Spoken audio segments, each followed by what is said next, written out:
주진우 라이브.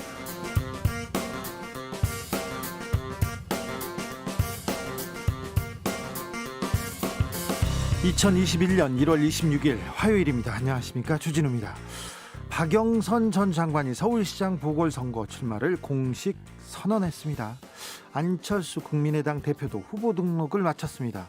국민의힘 경선도 본격적으로 시작됐는데요. 1차 컷오프 결과 예비 경선 진출자는 나경원, 오세훈, 조은희 등 8명으로 압축됐습니다. 이런 가운데 평소 40대 경제 전문가들을 찾았던 김종인 국민의힘 비대위원장이 시대전환의 조정훈 대표와 단독 회동을 가졌습니다. 선거가 코앞인데 왜 이 시기에? 그 자리에서 어떤 이야기가 오갔는지 훅 인터뷰에서 들어보겠습니다. 박범계 법무부 장관 후보자에 대한 인사청문 경과 보고서 채택은 끝내 불발됐습니다.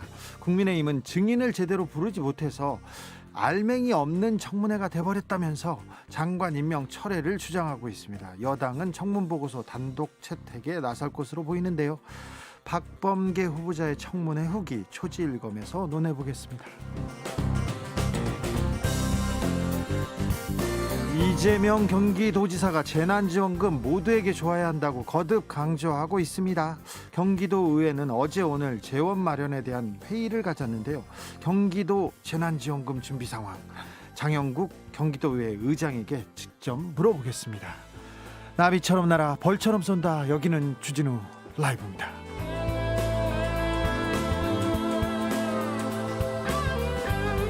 오늘도 자중자애, 겸손하고 진정성 있게 여러분과 함께 하겠습니다. 비오는 화요일입니다. 어디서 뭐 하면서 주진우 라이브 만나고 계신지 알려주세요. 2021년을 맞아서 주진우 라이브에서 여러분들께 힘을 주는 그런 프로젝트 진행하고 있는 거 아시죠? 21. 자, 프리미엄 비타민 음료 모바일 쿠폰 받아가세요. 나 외로워요, 나 오늘 슬퍼요, 오늘 열심히 일했어요, 그런 분들도 다 찾아가세요. 오늘도 여러분 기다리고 있습니다. 주인공으로 만들어 드리려고 합니다. 큰 건 아니지만 그래도 비타민 드시고 힘내라고요. 저희가 많은 응원도 보내겠습니다. 샵 9730, 짧은 문자 50원, 긴 문자는 100원, 콩으로 보내시면 무료입니다. 그러니 이쪽으로 오세요. 자, 주진우 라이브로 모여서 같이 얘기하고 그리고 또 오늘 상황에 대해서 논해보겠습니다. 그럼 주진우 라이브 시작하겠습니다.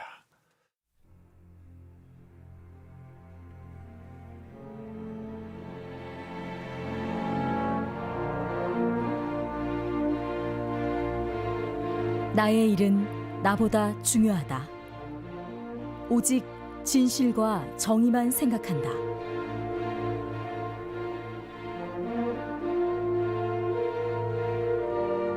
탐사 보도 기자 외길 인생 20년. 주진우 기자와 오늘도 함께 흔들림 없이.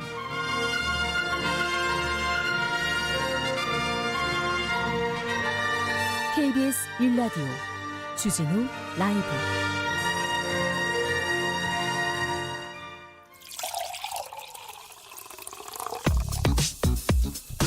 진짜 중요한 뉴스만 쭉 뽑아냈습니다. 줄 라이브가 뽑은 오늘의 뉴스 주스. 정상근 기자, 어서 오세요. 네, 안녕하십니까. 비가 오네요. 네, 비가 오고 있습니다. 5145님께서 어제 주진우 라이브 듣고 휴면 계좌였죠. 휴면 계좌 찾아서 오늘 10만 5천 원 입금됐어요. 어카운트 인포, 어제 말씀드렸지 않습니까? 어카운트 인포, 거기 들어가 보면 나의 숨겨진 계좌 찾을 수 있습니다. 제 아는 분은요 100만 원도 넘게 찾았다고 좋아하시더라고요. 자, 7480님께서는 부산 24번 버스 아닙니다. 줄 라이브가 나오고 있습니다. 기사님 배우신 분이시네요.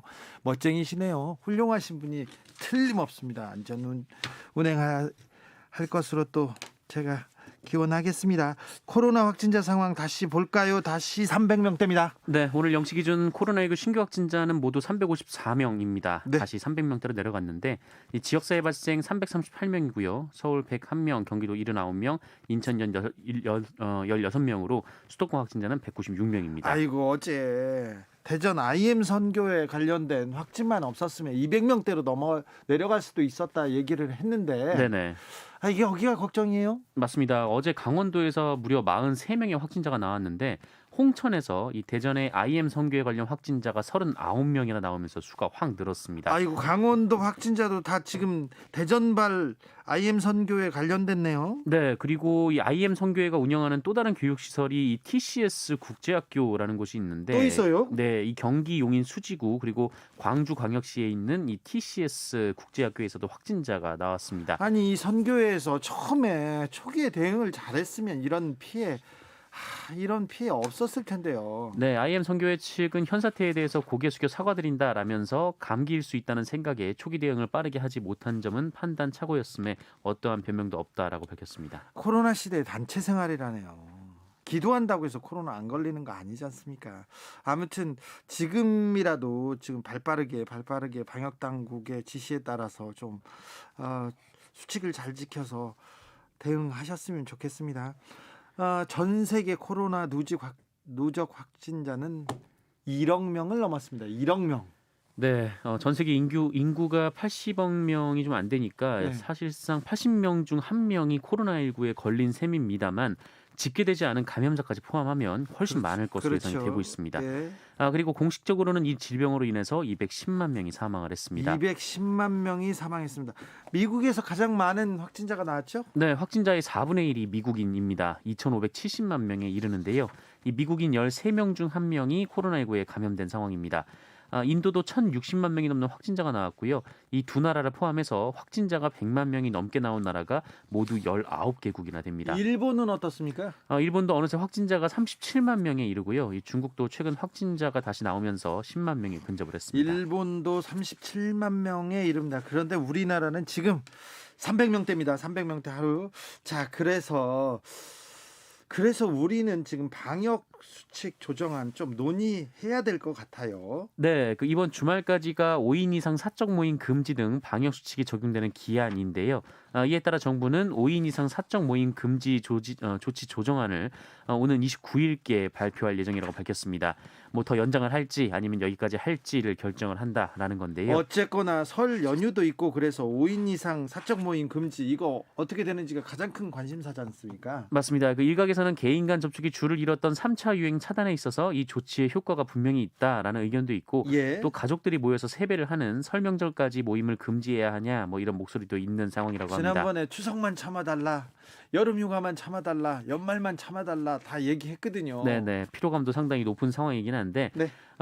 다만 이 코로나19 국내 발생 확진자 수가 지금처럼 300명대에서 계속해서 감소 추세를 이어간다면 사회적 거리두기 2.5단계는 조정이 될 것으로 보입니다. 자, 새 학기에는 올 3월부터는 아이들도 학교 보내야죠. 그래서 등교계약 관련해서 정부가 입장을 발표했어요. 네, 교육부는 오늘 업무 계획 발표를 통해서 올해는 지난해와 같은 개학 연기는 없다라는 방침을 분명히 했습니다. 설 연휴 이후 코로나19 확진자 수가 늘어나도 개학 일정을 바꾸지 않겠다라는 건데 네. 다만 이 개학이라는 것이 꼭 등교 개학을 의미하는 것은 아닙니다. 이 원격 수업과 등교 수업을 적절히 탄력적으로 운영해서 예측 가능한 학사 운영을 할 수 있도록 조치하겠다라는 건데 네. 이 지난해에는 코로나19 확산 때문에 개학을 계속 늦추다가 4월이 돼서야 온라인으로 개학을 한 바 있는데 올해는 그 혼란을 반복하지 않겠다라는 의미입니다. 이 등교는 유아 그리고 초등 저학년 특수학교를 우선으로 차차 늘려갈 방침입니다. 이 모든 학년, 모든 학생이 전면 등교하는 시점에 대해서 유은혜 부총리 겸 교육부 장관은 지역사회 감염 위험 정도 그리고 백신 접종 상황 등을 종합적으로 검토해야 한다라고 밝혔습니다. 불편함이 있고 어려움이 있더라도 등교 계약을 준비하겠다. 잘 준비하겠다 이렇게 보이니까 좀 지켜보시자고요. 박범계 법무부 장관 후보자에 대한 인사청문회가 어제 열렸습니다. 문재인 대통령은 경과 보고서 송부해달라 이렇게 재요청했습니다. 네, 국회에서 여야 합의의 청문 보고서 채택은 불발됐지만 청와대가 박범계 후보자를 법무부 장관에 임명할 것으로 보입니다. 강민서 청와대 대변인은 문재인 대통령이 오늘 국회에 박범계 후보자에 대한 인사청문 경과 보고서를 1월 27일까지 송부해 줄 것을 요청했다라고 밝혔는데요. 그런데 국민의힘에서 반대가지고 채택이 불발됐습니다. 맞습니다. 국민의힘은 오늘 박범계 법무부 장관 후보자에 대해서 법무부 수장으로서 자격 없음이 입증됐다라면서 임명 철회를 촉구했습니다. 네. 이종배 정책위 의장은 이 관련 의혹들을 열거하면서 일일이 열거하기 힘들 지경이라며 추미애 장관 시즌2라고 주장했습니다. 자, 이 부분에 대해서는 잠시 후에 초지일검에서 자세히 논해 보겠습니다. 박영선 전 장관 서울시장 출마를 선언했습니다. 네, 오늘 오전에 이 비대면 시민보고 형식으로 서울시장 보궐선거 출마를 공식 선언했습니다. 중소기업중앙회를 장소로 골랐는데요. 이 박영선 전 장관은 21분에 모든 것이 해결되는 콤팩트 도시로 서울을 재구성하겠다라고 밝혔습니다. 인구 50만 명 기준의 21개 다액 분산 도시로 서울을 전환하고 권역별로 21분 내에 모든 이동이 가능한 생활권을 조성하겠다라는 의미입니다. 그리고 중소기업 소상공인 자영업자의 매출 감소, 주거 불안, 청년 일자리 감소, 저출산 현상을 서울이 해결해야 할 중요 과제로 제시했습니다. 국민의힘에서도 보궐선거 지금 속도를 내고 있습니다. 오늘 출마 후보자들에 대해서 1차 컷오프 결과 발표했습니다. 네, 국민의힘 소속으로 보궐선거에 출마한 사람이 서울에서 총 14명이었고 부산에서 9명이었는데 1차 컷오프 결과 서울은 8명, 부산은 6명으로 결정됐습니다. 누가 후보로 지금 이름을 올렸나요? 네, 서울시장 예비경선 진출자는 오세훈 전 서울시장, 그리고 나경원 전 자유한국당 원내대표, 김선동, 오신환, 이종구 전 의원, 조은희 서초구청장, 김근식 경남대 교수, 이승현 한국외국기업협회 명예회장이고요. 부산은요? 네, 부산은 박형준 동아대 교수, 이현주, 이진복, 박민식 전 의원, 박성훈 부산경제부 시장, 전성아 LF에너지 대표이사 등입니다. 이변은 전혀 없었네요. 네, 네, 뭐 이름이 있는 분들은 다 그렇게 컷오프를 통과했군요. 국가인권위에서 어제 박원순 전 서울시장 관련해서 성희롱으로 결론을 냈습니다. 네, 어제 국가인권위원회는 박원순 전 시장 성추행 의혹 사건의 피해자가 직권조사를 요청한 지 반년 만에 박원순 전 시장의 말과 행동은 성희롱에 해당한다라고 결론 내렸습니다. 성희롱에 해당한다고 결론 내렸습니다. 좀 구체적으로 그 박원순 전 시장의 말과 행동, 성희롱에 해당되는 말과 행동에 대해서 알려주십시오. 네, 이 박원순 전 시장이 늦은 밤 피해자에게 부적절한 메시지와 사진, 이모티콘을 보내고 집무실에서 손톱과 손을 만졌다는 주장이 사실로 인정된다라면서 이것은 성희롱에 해당된다고 판단했습니다. 잠시만요. 피해자에게 부적절한 메시지와 사진을 보내고 이모티콘을 보내고 집무실에서 손톱과 손을 만졌다. 이 피해자의 주장이 사실로 인정된다. 그래서 성희롱에 해당한다. 이렇게 판단했다고요? 네, 뭐 피해자의 휴대전화, 디지털 포렌식 등 증거 자료, 그리고 당시 이 피해자로부터 이 얘기를 들었다는 참고인의 진술 등을 통해서 판단했다라고 밝혔습니다. 그 이 밖에 다른 피해는 없습니까? 관련해서 이 서울시 관계자들이 성희롱을 묵인하거나 방조한 정황도 논란이 됐었는데 예. 파악하지 못했다라고 밝혔습니다. 다만 지자체장을 보좌하는 비서실이 위계 구조에 의한 이 성희롱을 인식하지 못한 낮은 성인지 감수성은 문제다라고 지적했습니다. 위계 구조에 의한 성희롱, 위계 관계, 위력 관계. 그러니까 시장과 비서였지 않습니까? 네네. 그래서 이 관계 때문에 이 위계 구조에 의한 성희롱을 인식하지 못했다. 이 부분을 강조했습니다. 이 부분에 대해서는 조금 더 또 생각하시고요. 위계에 대한 위계 구조에 따른 성희롱 이 부분에 대해서는 계속해서 강조하고 있습니다. 이 부분에 대한 감수성이 떨어진다고 계속 인권위에서도 지적한다고 봅니다. 서울시에서도 입장을 냈어요. 그래서 네, 서울시는 고 박원순 서울시장 성추행 의혹 관련 국가인권조사위원회 국가인권위원회 조사 결과를 두고 조사 결과가 나온 만큼 2차 가해를 중단해달라라고 밝혔습니다. 네, 서울시는 이번 사건 책임 있는 주체로서 인권위 조사 결과를 반성과 성찰의 자세로 겸허히 받아들인다라면서 인권위 조사 결과가 나온 만큼 피해자에게 상처를 더하는 2차 가해와 소모적 논쟁을 중단해 줄 것을 간곡히 요청드린다라고 밝혔습니다. 오성규 전 서울시 비서실장은 또 이 인권위 조사에 대해서 좀 반발했네요. 네, 입장문을 냈는데요. 그 인권위 결정은 성희롱에 대한 우리 사회의 인식을 확장할 필요성을 제기한 것으로 이해한다라면서도 피조사자가 방어권을 행사할 수 없는 상황에서 성희롱에 해당한다고 판단한 결정에 유감을 표명한다라고 밝혔습니다. 네, 또 관련 사건에서 박원순 시장 측이 정보를 유출했다고 이렇게 지목됐던 남민순 의원 사과했습니다. 네, 이 박원순 전 서울시장 성추행 피소 사실을 유출한 의혹을 받는 남인순 더불어민주당 의원이 오늘 피해자에게 사과했습니다. 이 남인순 의원은 국가인권위원회의 직권조사 결과를 겸허히 받아들인다라면서 사건 당시 서울시 젠더특보와 전화를 한 것은 변명의 여지 없는 불찰이라고 했고요. 이 피해 호소인이라는 단어를 사용한 것에 대해서도 피해자의 피해를 부정한 듯한 오해와 불신을 낳게 했다고 사과했습니다. 국민의힘에서는 남인순 의원에 대한 공세를 낮추지 않고 있습니다. 관련 사건 내용을 박원순 시장 측에 먼저 유출했던 의혹을 받았죠. 남인순 의원은 이마트가 프로야구 구단 SK 와이번스를 인수한다면서요. 네, 이 통산 한국 시리즈 4회 우승에 빛나는 프로야구팀 SK 와이번스를 신세계그룹이 인수한다라고 밝혔습니다. 예. 이마트가 모기업이 되는데요. SK텔레콤이 소유한 SK 와이번스 지분 100%를 인수하기로 하고 오늘 양해각서를 체결했습니다. 인수 가격이 1,352억 정도인데요. 예. 주식이 1,000억 원, 야구 연습장 등 이 토지 건물이 352억 8천만 원 정도입니다. 네. 본 계약은 다음 달 23일경이고요. 신세계는 몇 년 전부터 프로야구단 인수에 관심을 가졌다라고 하고요. 그 SK 측과 한 달 정도 매각 협상을 한 데 이어서 지난 주말쯤 합의에 이른 것으로 알려졌습니다. 이마트는 와이번스의 인천 연고를 유지한다라는 방침입니다. 어떻게 신세계에서 이마트에서 SK의 야구단을 인수했을까요? 뒷얘기가 궁금한데 궁금합니다. 아무튼 SK 와이번스는 이마트로 이름을 바꿀 것 같습니다. 네.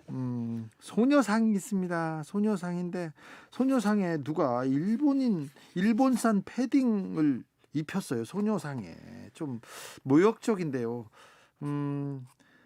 이분은 경찰에 고소를 당했습니다. 네, 그 일본 브랜드인 데상트라는 브랜드의 패딩을 이 평화의 소녀상에 입힌 사람이 있었습니다.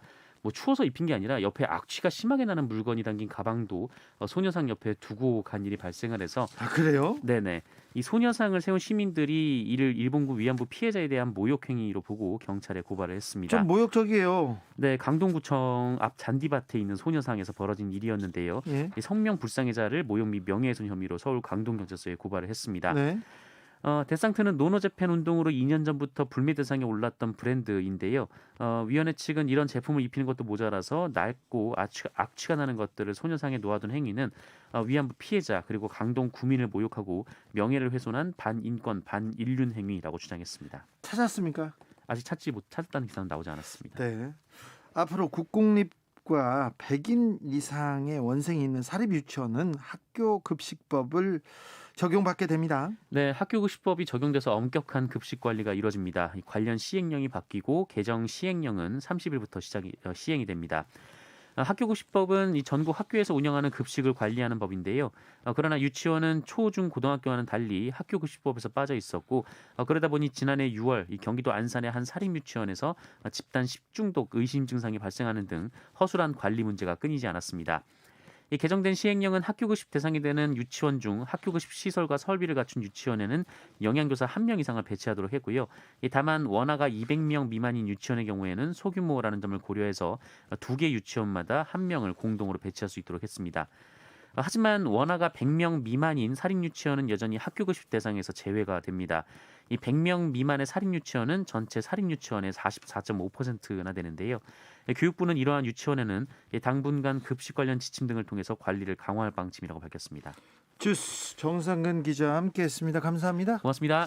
1935님께서 어카운트 인포로 모르고 있던 110만 원 찾았습니다. 주진우 라이브 최고. 예.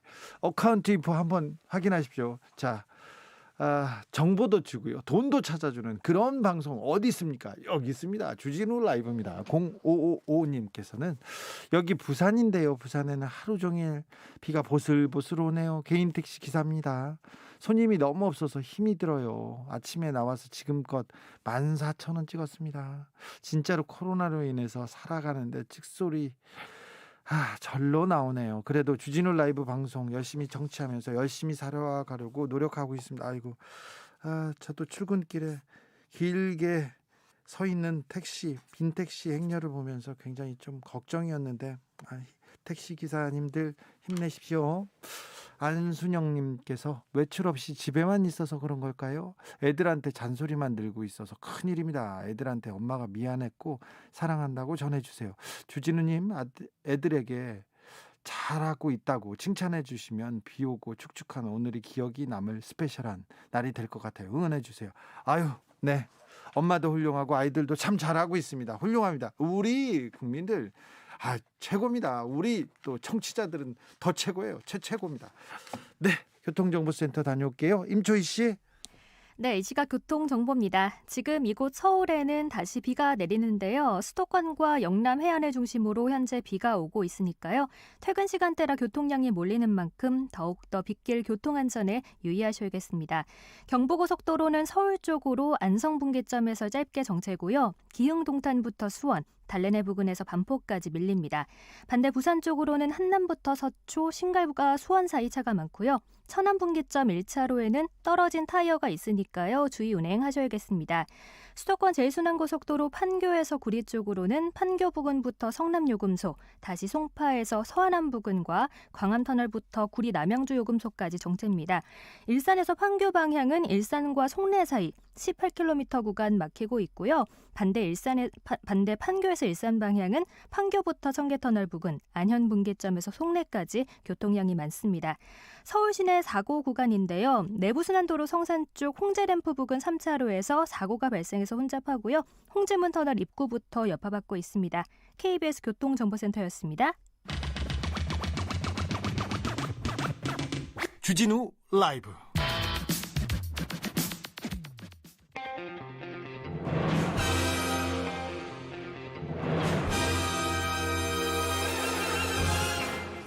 누가 검사에게 절대 권력을 주었는가? 2021년에도 쭉 정의의 칼끝이 검찰을 향한다. 검사들이여 초심을 찾아라. 초지일검. 검찰개혁을 위한 뜨거운 한걸음. 2021년에도 주진우 라이브가 검찰개혁에 벽돌 2장 올려놓겠습니다. 여의지검 개혁부 김경진 전 의원, 안녕하세요. 안녕하세요. 김경진입니다. 비오는 날 촉촉하게 인사하시네요. 네. 김남국 더불어민주당 의원 나와 계시죠? 네, 안녕하세요. 살기 좋은 도시 안산 단원을 국회의원 김남국입니다. 김남국 의원은 지금 어디세요? 네, 지금 지역구 지금 안산으로 내려가고 있습니다. 네, 어제 박범계 법무부 장관 후보자 인사청문회 하셨죠? 잘 하셨어요? 네, 어제 12시가 다 돼서 인사청문회가 끝났고요. 네. 생각보다는 그 야당 의원님들께서 가열차게 막 몰아치지는 않으셨던 것 같고요. 큰 논쟁도 없었던 것 같아요. 네, 세게 막 이렇게 하지는 않으셨던 것 같아요. 네. 이제 아무래도 19대 때부터 박범계 장관 후보자가 이제 야당 의원님들과 산자위에서도 윤한홍 의원님과는 산자위에서도 같이 의원 활동을 하시고 주로 이제 법사위에서 이제 여야 의원님들과 많이 이제 의정 활동을 하신 그런 미운정 고운정이랄까 그런 것들이 있다 보니까 좀 손속에 사정을 두신 것 같습니다. 그래요? 네. 김경진 의원님, 자 박범계 장관 후보자 인사청문회 어떻게 보셨어요? 글쎄 제가 어떻게 봤다기보다 당장에 오늘 보니까 경실련하고 아마 그 시민단체 두 곳에서 그러니까 도합 두 곳에서 아마 부적격이니까 임명하지 말고 자진 사퇴하라 이런 성명이 나온 기사를 봤었고요. 예.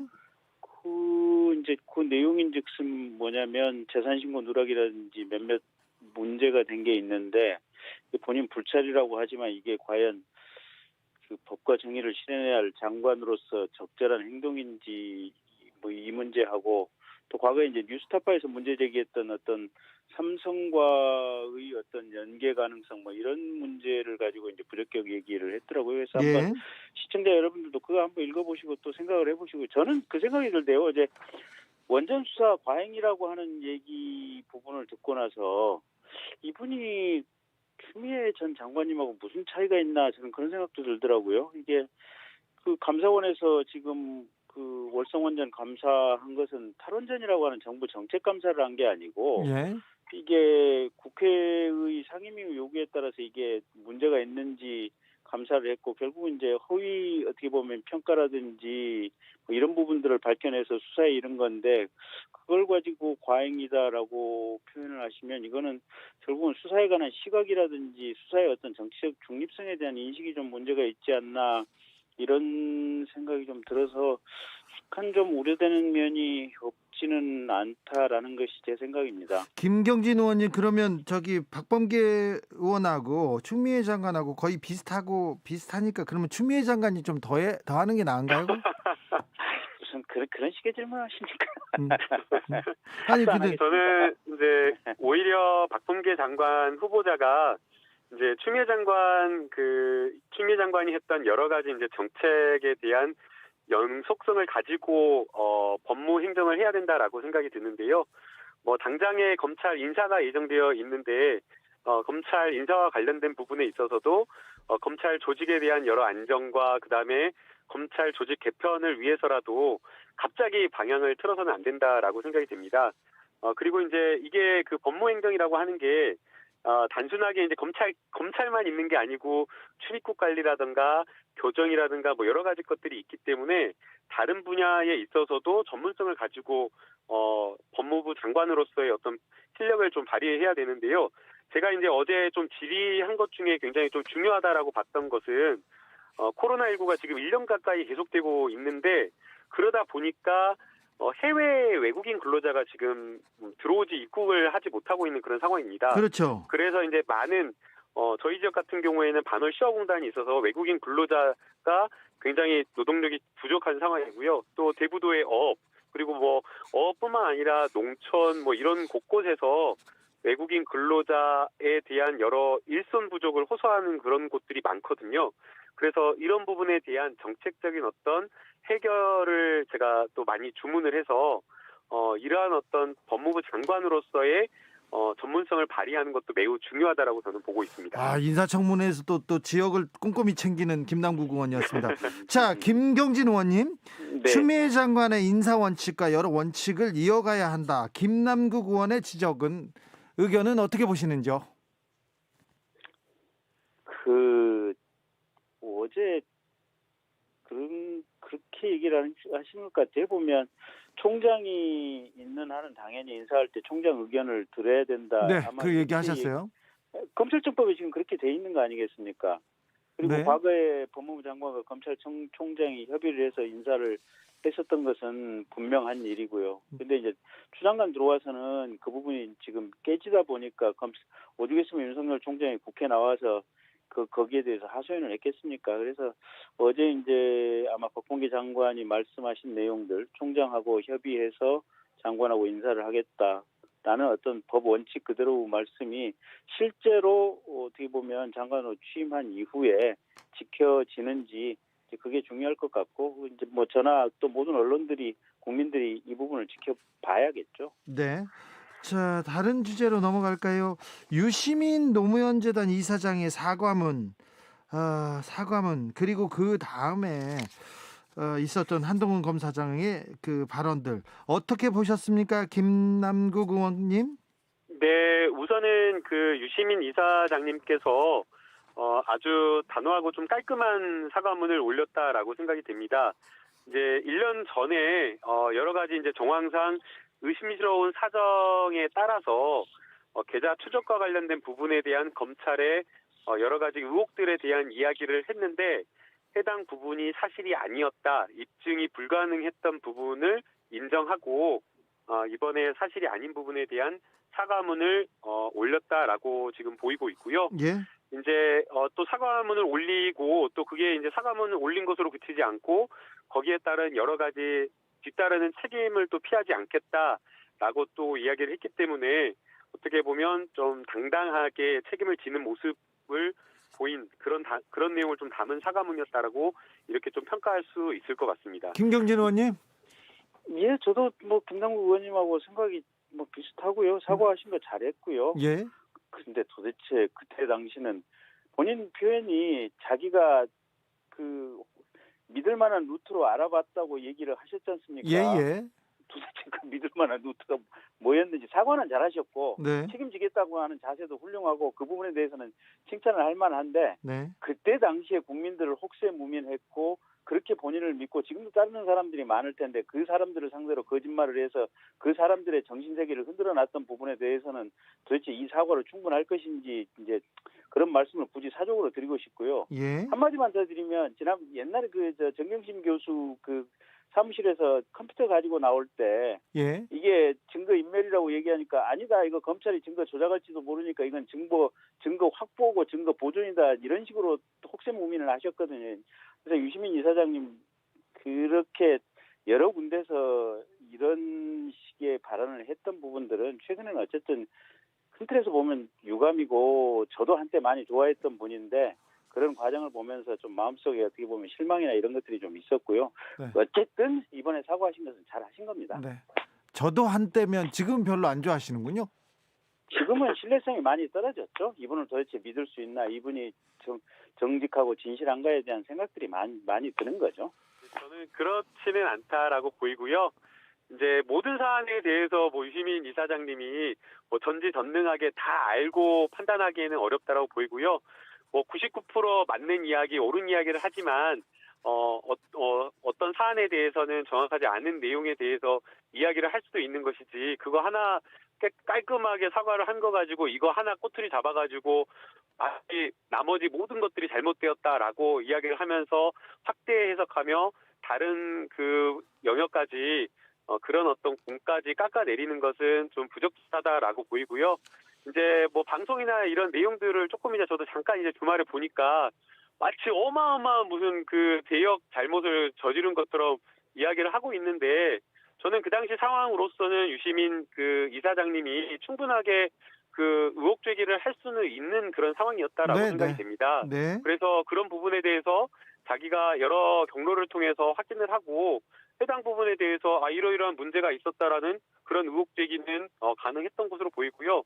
그리고 이제 이후 이제 해당 부분에 대해서 사실 확인이 입증이 불가능해가지고 그게 아닌 것으로 드러난 부분에 대해서는 이렇게 깔끔하게 사과를 했다라고 한다면 또 그 검찰도 이게 개인이 아니라 검찰이라고 하는 것은 기관이지 않습니까? 그렇다라고 한다면 이러한 어떤 부분에 대해서 유시민 이사장님은 어떻게 보면 그 개인 입장에서 검찰 기관에 대한 어떤 그 사과를 한 것이기 때문에 공적 기관이 이 사과를 받아들이고 여기서 매듭 짓고 깔끔하게 정리하는 게 국가적인 차원에서 바람직하지 않나라는 그런 생각이 듭니다. 네, 저도 비슷하게 생각하는데 이제 사과를 했으니까 깔끔하게 이렇게 정리가 됐으면 좋겠는데 어찌 되는지는 지켜보죠. 그런데 유시민 이사장의 사과를 두고도 이게 복선이 있다, 대선에 나온다, 정치에 대한 행보다 이렇게 해석하는 사람들이 있더라고요. 이거는 너무 과장 해석이 아닌가 이런 생각도 해보는데 김경진 의원님? 좀 모를 일이죠. 두고 봐야죠. 이거는 그냥 말 그대로 추측들 아니겠습니까? 흘러 들어가는 얘기들이고 무슨 팩트에 대한 얘기가 아니잖아요. 그러니까 그 검찰이 가령 어디 노무현 재단 계좌를 봤다 안 봤다 이런 팩트에 대한 부분이 아니잖아요. 그래서 이건 추측이고 추정이니까 지켜보면 될 것 같고요. 네. 저도 대선 출마 가능성 이 부분은 조금 과도한 추측이 아닌가 싶은 생각은 드는데 어쨌든 한 6개월 이상 지켜보면 알 수 있겠죠. 네, 이거는 정치적인 그냥 해석이라고 보이고요. 이번에 지금 이 과정에서 좀 언론의 비판이나 여러 가지 이제 방송에 나와서 논평하시는 분들에 대한 이야기 꼭 하나 지적하고 싶은 것이 있다면요. 네. 과거에 그 많은 언론들이 잘못 보도했던 오보라든가 아니면은 의혹을 막 부풀려가지고 보도한 것들 또는 권력의 앞잡이가 돼가지고 최근 10년 사이에 잘못 보도했던 그런 것들이 상당히 많거든요. 많죠. 그런데 많아요. 거기에 대해서 무슨 사과나 이런 것들 한 바가 전혀 없어요. 그런데 그래놓고 지금 유시민 이사장이 깔끔하게 자신의 잘못을 인정하고 사과한 것에 대해서 오히려 거기에 대해서 뭘 더 내놓으라는 식으로 적반하장식으로 이야기하는 것 자체가 부적절하다라고 생각이 저는 듭니다. 그래서 좀 이러한 부분에 대해서는 그냥 저희가 깔끔하게 쿨하다라고 하면서 넘어가는 게 좋지 않을까라고 보고 있습니다. 네네. 4047님께서 유시민 이사장님 사과 참 잘했는데요. 잘했는데 좀 더욱더 신중하셔야 했던 거 아닌가 실망스러운 게 사실입니다. 이런 의견 주셨고요.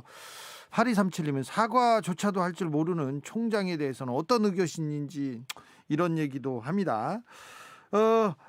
윤석열 총장에 대해서는 더 하실 말 없죠, 이제 김경진 의원님? 뭘 염두에 두고 질문을 하시는 아니 겁니까? 최근에는 뭐 하고 최근에는 아니 이 얘기 드릴게요. 어제 박범계 지금 장관이 네. 무슨 제왕적 총장이다 뭐 이런 얘기를 하는데 세상에 무슨 제왕적 검찰총장이 이렇게 두드려 맞는 검찰총장 보신 적 있습니까? 아니 그 본인 말대로 자기 옛날에는 어떤 경우에도 제 대검찰청에 있는 참모들은 그래도 검찰총장의 뜻을 존중해서 인사를 했거든요. 근데 그 검찰총장 밑에 있는 검사장들이나 뭐 이런 양반들 전부 검찰총장 감시하고 견제하라고 이렇게 해서 전에 추 장관이 다 인사를 했던 거 아니겠습니까? 그러니까 이게 그 무슨 어떤 시각이라든지 관점 이런 것들이 정무적인 정치적인 어떤 당파성을 가지고 그렇게 보고 그런 관점에서 얘기를 하고 이런 부분들은 조금 좀 자제를 하시고 좀 생각을 정확히 갖추어야 예. 민주당도 그렇고 문재인 정부도 그렇고 장기적인 영속성이 있지 않을까 저는 그런 생각을 해요. 굳이 뭐 네. 지금 총장에 대해서 말씀을 하시라고 하니까 제가 그 말씀을 조금 덧붙이는 이게 바입니다. 그 오해가 있는데요. 이제 어제 인사청문회 과정에서 나왔던 제왕적 총장, 검찰총장이다라고 이야기를 한 것은 이제 뭐 윤석열 총장 한 명 개인을 두고 이야기를 한 것이 아니라 검찰총장이 가지고 있는 권한을 두고 이야기를 한 것이었습니다.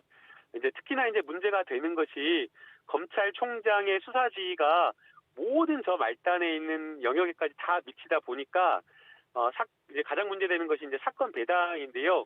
일선에 있는 사건 모든 일반 사건들을 다 이렇게 올려다가 자기가 마음에 드는 사람에게 사건을 배당하고 그 다음에 수사팀 규모라든가 이런 것들을 자의적으로 키워가지고 사건을 주물럭할 수도 있다라는 이러한 부분에 대한 것을 지적한 거였습니다. 그래서 그러한 어떤 차원에서 검찰총장이 가지고 있는 그 권한을 고검장이나 지검장에게 분산시킨 것을 제도적으로 좀 고민을 해야 되는 것 아니냐라는 그러한 이야기를 이야기를 했고요. 그다음 이제 두 번째는 이제 검찰개혁 논의를 한다라고 하면서 한 20년간 검찰에 대한 그 감찰권을 계속 확대해 왔거든요. 그러면서 뭐 2007, 8년인가요? 뭐 외부 감찰위원도 이렇게 데려오고 뭐 이런 식의 여러 노력들을 해왔는데 이게 검찰총장에 대해서는 감찰이 먹히지가 않는 거예요. 그리고 검찰총장이 뭔가를 막으려고 하면 감찰이 무력화되는 여러 가지 것들이 있었기 때문에 검찰에 대한 감찰을 실질화해야 된다. 그리고 왜 감찰을 할 때에 네. 검찰만 좀 이렇게 특별하게 대우를 해야 되냐라는 그러한 여러 논의 차원에서 제왕적 검찰총장의 권한을 이야기를 했던 거였습니다. 알겠습니다. 우리 초지일검에서도 이제 추미애 장관이 이제 물러났으니까 윤 총장 얘기도 그만하겠죠? 계속 이야기가 줄어들 것 같은데요. 아니 네. 이제 그럴까요? 그게 어차피 문제가 생기는 사안이 있으면 얘기를 해야 되는 거고 사안이 없으면 이제 얘기를 안 하는데 지금까지는 추 장관님 계실 때 근거 없이 총장을 많이 때리다 보니까 이제 과도하게 이슈화가 됐었던 측면들이 분명히 있고요. 지금 박범계 후보자 같은 경우는 추 장관님 하셨던 거하고는 좀 상황이 좀 많이 다르지 않나 싶고 대통령께서도 검찰하고 협력적 관계를 통해서 검찰 개혁을 마무리 지으라 뭐 이렇게 얘기를 했다고 박 장관 후보자께서 얘기를 하셨으니까 불필요한 근거 없는 마찰은 안 생길 것 같아요. 그래서 그런 맥락을 가지고 보면 아마 어떤 불필요한 이슈들은 안 생기지 않을까 그렇게 예상을 해봅니다. 근거 없는 불필요한 김남국. 네, 이제 뭐 당연히 이제 여러 이제 법무행정을 하면서 네. 충돌이나 마찰 이런 것들이 없어야 되는 게 당연하다라고 생각이 되고요. 그러나 이제 뭐 대통령님께서도 이야기를 했지만 이게 갈등이나 마찰 이러한 것들이 마치 뭐 불필요한 거라든가 아니면 잘못된 것처럼 인식하는 것은 그런 인식 자체가 조금 부적절하다라고 생각이 듭니다. 네. 과거에 이제 뭐 예전에 뭐 대통령께서도 이야기하셨지만 과거에 민정수석이나 법무부 장관이 다 검찰 출신이어가지고 전화 한 통으로 해결하던 그 시대가 아니라 민주적 절차, 민주적 통제에 의해서 검찰을 통제하고 그 과정에서 협력하고 또 그리고 개혁하는 과정에서 여러 갈등 그리고 충돌이 있을 수 있기 때문에 네. 개혁을 하기 위해서 필요 불가피한 그러한 충돌과 갈등이라고 한다면 조금 시끄럽고 뭐 시끌벅적하고 좀 충돌이 있다고 하더라도 이러한 것들을 피하는 것 자체가 저는 오히려 부적절하다고 보이고요. 해야 될 거는 좀 시끄럽더라도 좀 뚝심 있게 밀고 나가는 게 좀 필요하다고 보입니다. 김남국 의원, 국민의힘 네. 법사위원들이 청문회 때 바깥에서 몰라도 좀 따뜻하게 대해주셨다고 했는데 그런데 임명 철회를 요구하고 있지 않습니까? 내일 청문회 보고서 채택될까요? 야당에서는 지금 합의를 안 해주고 있는 지금 제가 이제 국회 방금 막 나오기 전 상황은요. 네. 야당에서 합의를 안 해주던 상황이어서 내일까지 조금 더 저희가 설득하고 논의를 이어가야 되겠지만 지금으로서는 조금 어려운 상황인 것 같습니다. 아, 그런가요? 예. 김경진 의원님, 예. 초지일검 마무리하겠습니다. 마지막으로 하시고 싶은 말씀이? 제가 볼 때는 아마 대통령께서 임명 강행을 하실 것 같아요. 예. 하실 것 같고, 근데 박범계 후보자께서는 사실은 이번 청문회를 거치면서 어쨌든 석연치 않은 상황들이 많이 있어요. 많이 있고, 실은 지금 선거법 그 자산신고 누락이라는 이런 것은 공직선거법 위반이거든요. 근데 공소시효가 지나서 지금 다 흩어져 가버린 측면들이 있는데 아마 본인께서 좀 더 엄정하게 스스로를 좀 돌아보시는 계기가 됐으면 하는 바람이고요. 예. 대통령께서도 지금처럼 이렇게 국회 뜻을 무시하고 계속해서 그냥 임명을 강행한다면 그게 그렇게 국가를 위해서 장기적으로 바람직할지 대통령 스스로 한번 좀 잘 생각해 보시기를 말씀드리는 바입니다. 초지일검 마무리하겠습니다. 김남국 의원 감사합니다. 네, 감사합니다. 김경진 의원 감사합니다. 네, 감사합니다.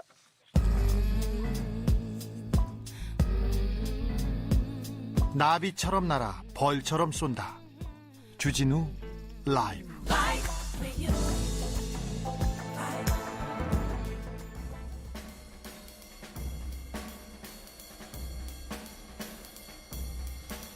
느낌 가는 대로 그냥 고른 뉴스 여의도 주필. 돌고래쇼는 굶주린 배를 채우려는 몸부림이다. 수족관의 비극 끝낸다. 경향신문 기사입니다. 고아롱 그리고 루이, 안덕, 아자, 달콩이 지난해 국내 수족관에서 생을 마감한 고래들 이름입니다. 원래 야생 고래들은 수천 킬로미터 바다를 막 이렇게 헤엄쳐 다니고 살아야 되는데 고작 6, 7미터 얕은 수족관에 가다 두면 스트레스를 많이 받는데요. 그래서 수명이 짧아진답니다. 그리고 스트레스가 심해서 수족관 내에서 그냥 머리를 벽에 박거나 그런 거 있지 않습니까? 가끔 수족관 갔을 때 물고기가 와서 이렇게 들이받는 경우 있어서 우리를 보러 오는구나 그렇게 반가워서 그런가 보다 했는데 그게 스트레스 때문에 머리를 박는 행위랍니다. 그래서 평균 한 30에서 50년 정도 이렇게 사는 야생 벨루가는 수족관에서 12년, 10년 이렇게 산답니다. 그래서 루이도 12년 살았고요. 고아롱도 18년 살았답니다. 고래가 사람을 태우고 관객한테 인사도 하고 막 점프도 하고 와 반가운가 보다 인사하나 보다 사람들을 좋아하나 보다 이렇게 생각했는데 그게 굶주린 배를 채우기 위한 안타까운 몸부림이었다고 합니다. 조련사들이 일부러 먹이를 주지 않고요. 그렇게 점프를 하고 사람들 앞에서 제주를 넘으면 그때 주거든요. 그래서 배고파서 뛰었답니다. 안타까웠어요. 미국에서는 2000년대 들어서 고래류 수족관에서 이렇게 키우는 거 전면 금지했습니다. 폐쇄했습니다. 돌고래수도 중단했습니다. 우리도 동물 복지까지는 모르겠지만 이런 좀 비이성적인 비인간적인 일은 좀 멈춰야 되지 않나 생각해 봅니다. 1928님께서 동물의 고통을 보고 웃을 수 있는 인간이 세상에서 제일 잔인한 것 같아요. 그런데 조금 그런 것 같습니다. 여기까지 생각 못했다는 분들 많은데 우리 이제는 좀 생각해 보자고요. 시끄럽게 왜 짖어? 개 때려 죽인 40대 벌금 1200만 원. 한국경제TV 기사인데요. 시끄럽다는 이유로 남의 개를 때려 죽였습니다. 한 개는 때려 죽였고요. 한 개는 때렸어요. 40대에게 벌금형이 선고됐는데 벌금 1200만 원입니다. 판사님이 집행유예를 내릴 줄 알았는데 벌금을 1,000만 원 넘는 벌금을 내렸습니다. 저는 이게 훨씬 더 효과적인 법 집행이라고 생각합니다. 그리고 개를 이렇게 학대하는 사람들, 인간에게도 그럴 수 있다는 그런 조사 결과 계속 나오는데요. 네, 이런 사람들은 엄벌에 쳐야 됩니다. 벌금이 효과적일 것 같습니다. 아주 많은 벌금이. 이재용 재상고 포기, 30조 평택 반도체 라인 차질 우려. 중앙일보 기사입니다. 삼성 계열사였던 중앙일보에서 이렇게 기사를 쓰는 건 맞겠지만, 알겠어요. 그 뜻은 알겠는데 재상고를 포기해서 형이 확정됐습니다. 형이 확정됐다고 이렇게 써야 되는데 투자 차질 우려라고 쓰고요. 그 중제목에는 8개월만 더 복역하면 가석방 요건이라고 이렇게 썼습니다. 알겠어요. 왜 그런지도 알겠습니다. 언론에서 계속해서 투자 차질, 가석방 요건 얘기를 계속 하고 있는데 왜 그런지 알겠어요. 황태자분, 네, 걱정되죠. 그런데 요거 하나만 말씀드릴게요. 이재용 부회장이 구속된 2017년 1년 동안 삼성전자의 주가는 25.46% 올랐습니다. 이재용 부회장만 그런가? 다른 회장 챙겨볼까요? SK 최태원 회장은 더 오랫동안 감옥에 있었습니다. 2013년부터 2015년까지 2년 6개월가량 감옥에 있었습니다. 그때 SK 주식은 198% 올랐습니다. 198%. 근데 이 시기에 코스피도 다 오른 거 아니야? 이렇게 따져봤거든요. 그때 코스피 상승률은 0.97%였습니다. 자, 재벌 회장 총수가 없다고 해서 회사가 그냥 이렇게 놀고 있지 않습니다. 투자 안 하는 거 아닙니다. 그리고 삼성과 대기업들, 재벌들 시스템이 잘 갖춰져서 잘 돌아간다는 것도 말씀드립니다.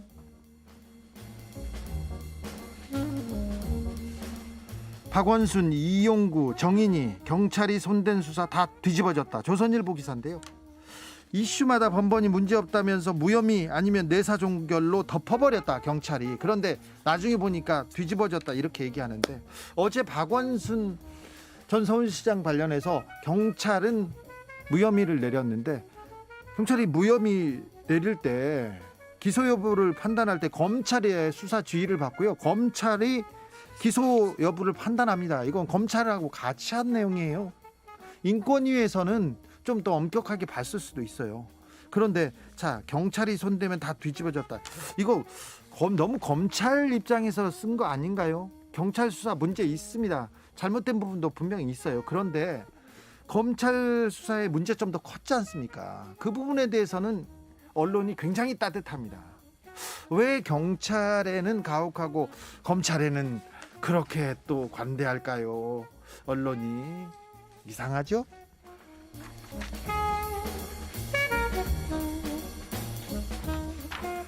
불타는 차 4명 구하고 호련히 사라진 의인들 찾았다. 뉴시스 기사입니다. 승객 4명이 탑승한 아반떼 승용차가 갑자기 추돌로 불이 났어요. 근데 차량이 불이 났는데 승객들은 의식을 잃은 채 쓰러져 있습니다. 그런데 지나갔던 소병준 씨가 곧바로 달려가서 이 사람들 구합니다. 옆에 있던 이수빈 씨도 호장 달려와서 4명을 모두 안전한 곳으로 대피시킨 후에 이 차량은 전소됐습니다. 3명은 경상, 1명은 중상이지만 생명에는 지장이 없다고 합니다. 소 씨와 이 씨는 한국가스공사 인천 LNG 기지 소속 특수경비대원인 걸로 파악됐는데요. 자, 우리 이웃에 영웅들이 살고 있습니다. 우리 이웃들 중에 슈퍼히어로들이 있어요. 전 재산 100억 원을 가난한 학생들을 위해서 이렇게 내놓은 삼광물산 김용호 대표도 있습니다. 그분은 32평 아파트에 승용차도 없이 살고요, 대중교통으로 지금도 출퇴근한답니다. 그리고 20년도 더 된 양복을 입고, 내가 어린 시절에 가난했는데 신문 배달하면서 중학교 다녔는데 내가 어려웠어. 그래서 저소득층, 돈 없는 학생들 어려운 현실에서 공부하는데 조금 내가 도움을 주겠다. 나는 빈손으로 가도 좋다. 이렇게 얘기합니다. 우리 곁에 영웅들이 살고 있습니다. 그래서 조금 더 따뜻하지 않나, 그런 생각을 해봅니다.